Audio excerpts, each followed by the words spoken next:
नमस्कार दोस्तों, कैसे हैं आप? आई होप कि आप सब अच्छे होंगे। दोस्तों, स्वागत है आपका आपके यूट्यूब चैनल सुपर टीच में। थंबनेल से आपको पता चल गया होगा कि ये वीडियो किस विषय में है।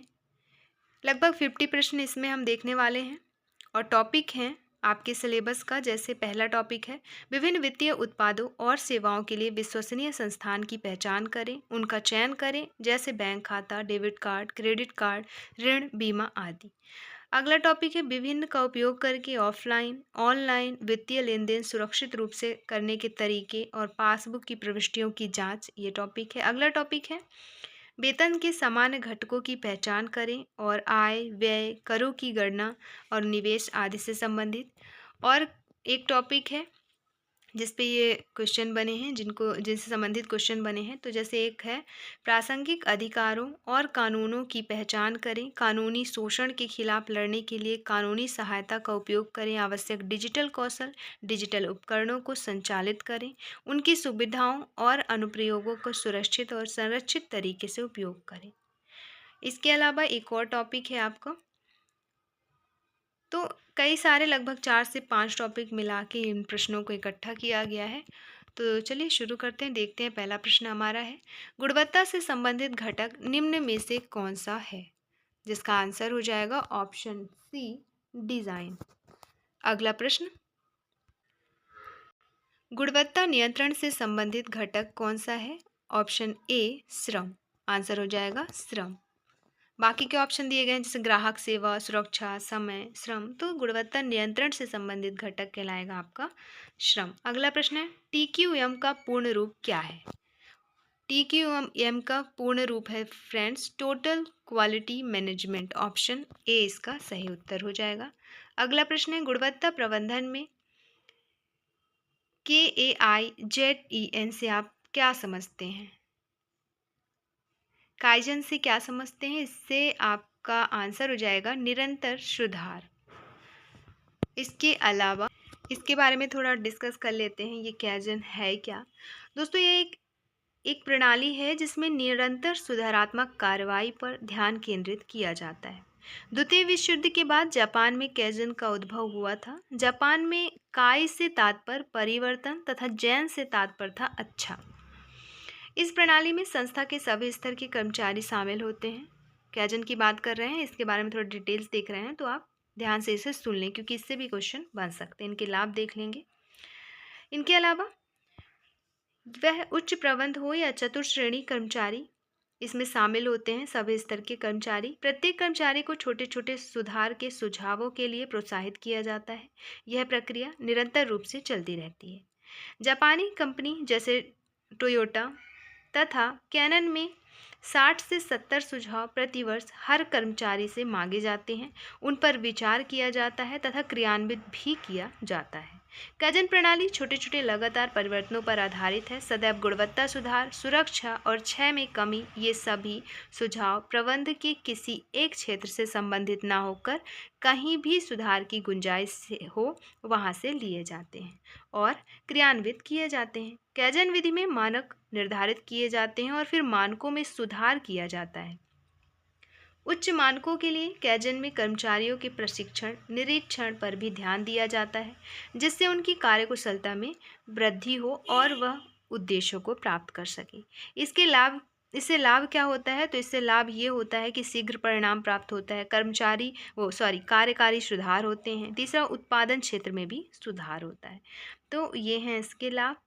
और ये जो टॉपिक है आपका काइजन, ये भी इम्पॉर्टेंट है काफ़ी। इससे अगर आप चाहें तो गूगल से सर्च करके भी इसके बारे में और जानकारी इकट्ठा कर सकते हैं या पढ़ सकते हैं। अगला प्रश्न है समस्या के निदान के लिए कितने प्रकार के टूल का प्रयोग किया जाता है? तो समस्या के निदान के लिए 7 प्रकार के टूल का प्रयोग किया जाता है।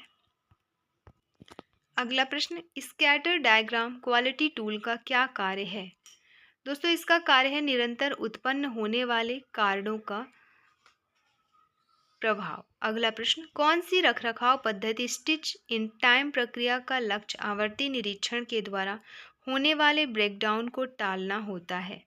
तो ये होता है नियत रखरखाव पद्धति। अगला प्रश्न, गुणवत्ता वृत्त को परिभाषित करने के लिए किस नाम का प्रयोग किया जाता है? तो गुणवत्ता वृत्त को परिभाषित करने के लिए उत्पादन वृत्त का नाम का प्रयोग किया जाता है। अगला प्रश्न है, पीआईसी लाइफ साइकिल प्रोडक्ट में कितनी स्टेज होती हैं?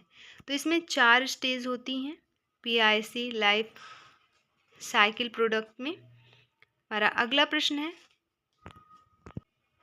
क्वालिटी टूल में पेरेटो डायग्राम का फंक्शन क्या है? तो क्वालिटी टूल में इस डायग्राम का जो फंक्शन है वो है समस्या क्षेत्र को नैरो डाउन करना, समस्या क्षेत्र को नैरो डाउन करना। नेक्स्ट है, आईएसओ 9001 पंजीकरण की आखिरी कार्रवाई क्या है? तो इसकी आखिरी कार्रवाई होती है लेखा परीक्षा और प्रमाण। अगला प्रश्न, क्वालिटी के लिए भिन्न क्या है यदि पी परफॉर्मेंस है और ई एक्सपेक्टेशन? तो ये हो जाएगा quality equal to performance upon expectation. Next, सिर्फ मशीन या उपकरण के खराब होने के बाद कौन सा रखरखाव जारी रखा जाता है? तो मशीन और उपकरण के खराब होने के बाद सुधारक रखरखाव जो है जारी रखा जाता है। अगला, पीडीसीए का पूर्ण रूप क्या है?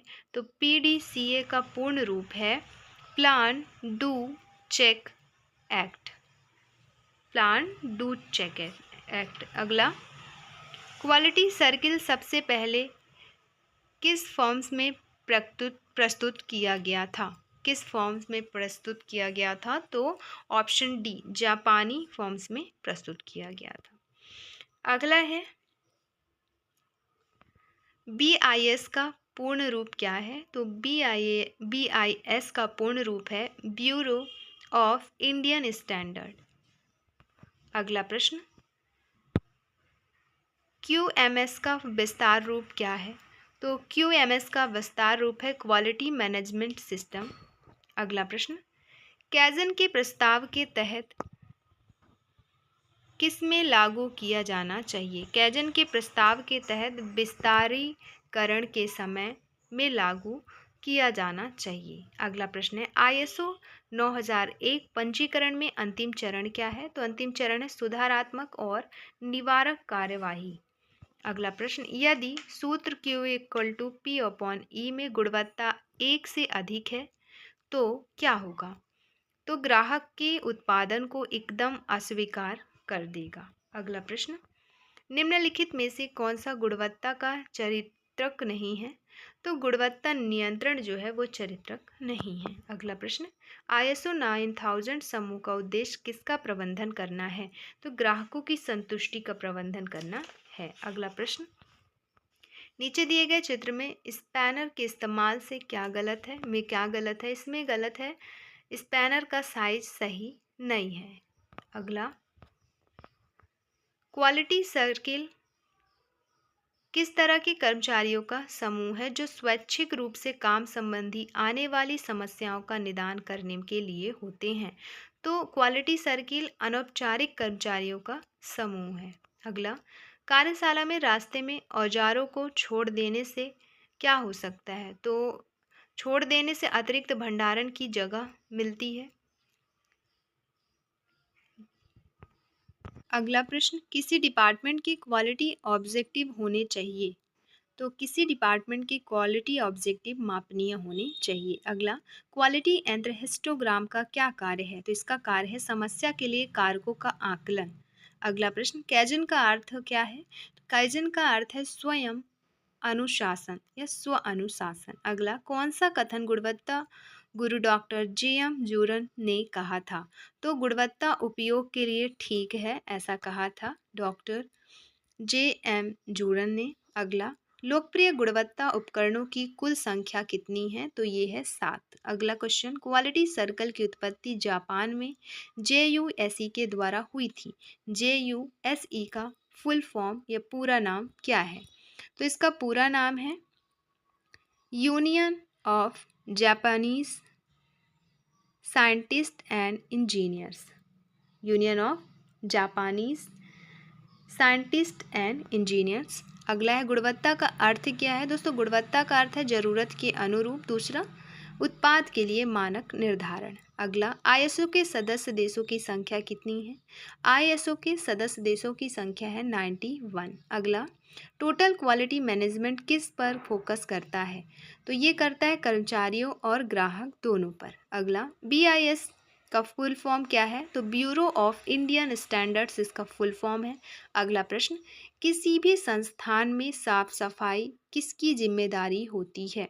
तो ये होती है हाउस कीपिंग डिपार्टमेंट की। अगला प्रश्न, क्वालिटी सर्किल सबसे पहले किस फॉर्म्स में प्रस्तुत किया गया था? तो जापानी फॉर्म्स में। अगला, आईएसओ 9000 मानक स्टैंडर्ड आईएसओ के द्वारा विकसित किया गया और यह बना है किससे? ये 4 कोर मानक स्टैंडर्ड से बना है। अगला प्रश्न, क्वालिटी सर्किल की मेंबरशिप क्या है? तो वो है स्वैच्छिक।